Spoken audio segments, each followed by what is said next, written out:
La clase realizada tenía 3 objetivos. ¿Ya? Estos objetivos se centraban en poder desarrollar qué es lo que era un modelo y entender que la ciencia funciona desde los modelos, ¿ya? La ciencia desde el punto de vista más cognitivo. El segundo era poder trabajar el tema de nutrición, fotosíntesis y cómo se alimentan las plantas, que ahí hay muchas concepciones alternativas que presentan los niños en esta edad. Y la tercera idea era empezar a reconocer qué es lo que es un problema científico, y eso se vincula directamente con las habilidades científicas. En la parte inicial, la motivación de la clase se asocia mucho a trabajar con elementos concretos. Se le entrega a los estudiantes, algunas imágenes asociadas y algunos elementos asociados a los inicios de la vida. En ellos se les pide participar, entonces que ellos participan de forma muy tímida a la inicial, como a llevar su papelito, a colaborar con su papelito, pero la idea es construir el modelo en forma conjunta, ¿ya? Con la profesora. Vamos levantando el modelo y tratando de responder esta pregunta desde lo que saben los estudiantes, con los errores que puedan partir. ¿Qué ocurre acá? Los chiquillos parten de de elementos concretos, los árboles, los animales, que es lo actual y lo que conocen. Y de ahí nos empezamos a devolver, ya, pero el árbol que necesitaba agua y llovía, y ahí se empieza a volver hacia atrás hasta que damos la respuesta y generamos un modelo de cómo podría haber surgido la vida.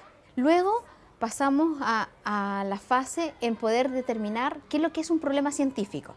Dentro de lo que es el problema científico, yo extraje esta pregunta de la prueba PISA, que mide competencia científica a nivel de segundo medio. La adapté con el lenguaje para un sexto básico y la focalicé en algo que ellos conocen como la campana, que está muy cercano y que es muy familiar.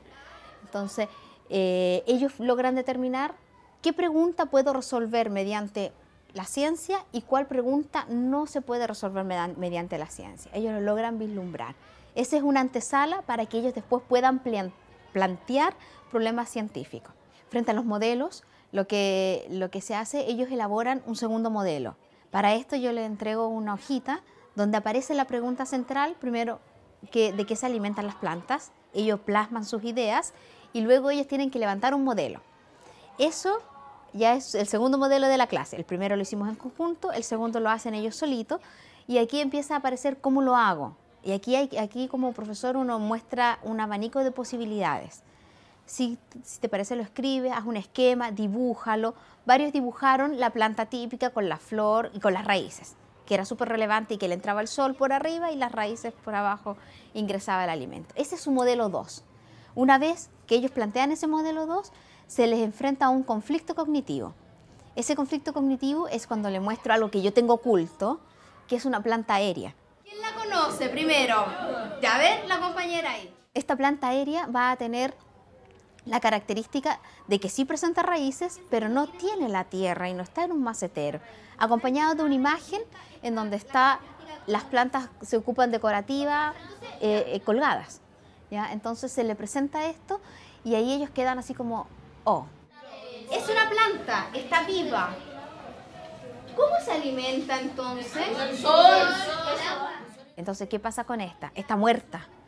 Me lo plantearon, está seca. Y empezamos a hacer el ejercicio de pensar, ¿cómo se podrá nutrir esa planta? Si ya el tema de la tierra se me desvanece. Y empiezan a aparecer ideas del aire, empiezan a aparecer ideas del agua, de la lluvia que pueda recibir, empiezan a aparecer preguntas como ¿dónde vivirá esta planta?, etcétera. Las habilidades que se trabajan en este proceso son pensamiento científico, el poder plantearse preguntas, y ellos sin querer ya están planteando posibles hipótesis de cómo esa planta se puede nutrir. Si no sale del suelo, tendrá que salir del aire. ¿Y cómo? ¿Cómo? Eso es un elemento potente de la clase. Luego se le enfrenta a otro conflicto cognitivo, en donde, pero una vez que los chicos ya han logrado dilucidar y hemos discutido, y yo introduzco el nuevo concepto, que es tricomas.